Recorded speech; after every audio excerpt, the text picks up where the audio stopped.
అనుబంధం గురించి ఆయన చెప్పారు. వాళ్ళ అమ్మాయిలు పురంధరేశ్వరి గారు కానీ లేకపోతే లోకేశ్వరి కానీ వాళ్ళు వచ్చినప్పుడు వాళ్ళు ఎలా ఉన్నారు? మీకు బసవతారకం గారు బసవతారకం గారిని ఓకే, బసవతారకం గారు కూడా బాగానే తెలుసమ్మా.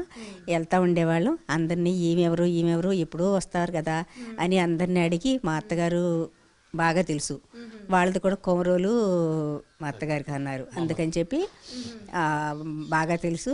అత్తయ్య గారు ఎవరు అత్తయ్య వీళ్ళు ఎవరు వాళ్ళు ఎవరు అని అడిగేవారు. ఇదిగో పెద్ద కోళ్ళు ఇదిగో చిన్న కోళ్ళు అని చూపించేవారు. ఇలా అలా చెప్పేవారు. మంచిదేనమ్మా అనేది.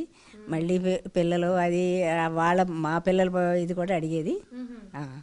బాగా మాట్లాడిచ్చేవారు. నవ్వుతాను.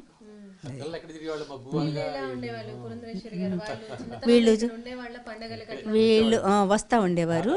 అలాంటప్పుడు ఎవరు అని అడిగితే ఇట మన పురంధేశ్వరి భువనేశ్వరి ఇలా చెప్పేవారు.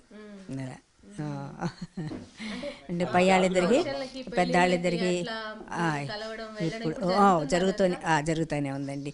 మొన్న కూడా కలుసుకున్నాము. మొన్న ఫంక్షన్లో విజయవాడలో ఫంక్షన్ జరిగితే అందరం పురంధేశ్వరి గారికి బాగా తెలుసు. చూడగానే పలకరిస్తారు. భువనేశ్వరి గారికి కూడా నిమ్మకూరు వచ్చిన బాగా పలకరిస్తారు.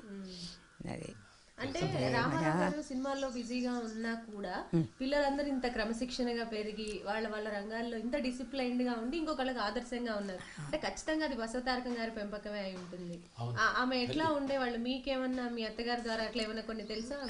ఆమె చాలా నిదానంగా ఉండేది మనిషి. పిల్లల తన పాలన తను చేసేది, తన డ్యూటీ పిల్లల్ని ఎలాగో అలా చూసేది. ఈయన రామారావు గారు మట్టుకు చాలా స్ట్రిక్ట్గా ఉండి పిల్లల్ని ఎలా పెంచాలో ఈమెకి అలా చేసావేంటి తారకం అన్నట్టుగా అలా అనగానే ఆమె చక్కగా కాదు అలా చేయకూడదు బాబు, నాన్నగారు కోపడతారని చెప్పేది. మొదటి నుంచి కూడా త్రివిక్రమరావు గారు అంట కొంచెం మీ సిగరెట్లు అట్లా ఏదన్నా ఎన్టీఆర్ గారు అన్నగారు తమ్ముడు గారు ఆయన కొంచెం ఇలా ఉండా కూడా ఆయనంటే కొంచెం మందలు ఇచ్చేవారంట అని అత్తయ్య గారు చెప్పేవారు.